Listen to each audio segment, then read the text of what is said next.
Dans cet aéroport milanais, ils sont nombreux à vouloir échapper aux restrictions. En ce week-end pascal, l'Italie passait en zone rouge. Interdiction pour les Italiens de circuler dans le pays, mais pas à l'étranger.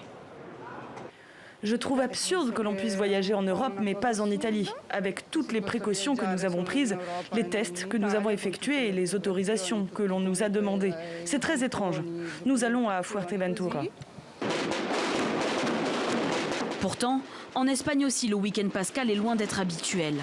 Dans cette ville, les fidèles ont l'habitude de célébrer Pâques au son des percussions. Mais cette année, il a fallu s'adapter. D'habitude, nous sommes en contact avec les autres, c'est fondamental. Être ensemble, jouer en groupe.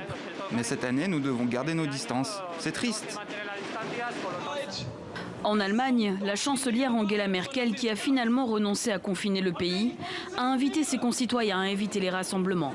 Mais en réponse, des manifestants se sont retrouvés cet après-midi à Stuttgart et Berlin pour protester contre les diverses mesures. Pour leurs voisins français, l'heure est au 3e confinement. Ce week-end était le dernier où il était autorisé de circuler librement avant la mise en place de restrictions qui devraient durer plusieurs semaines. On quitte Paris pour le week-end, on en profite vu qu'il y a a priori une petite autorisation spéciale, du coup on en profite. En France, le mois d'avril et son confinement devraient permettre au pays de vacciner davantage.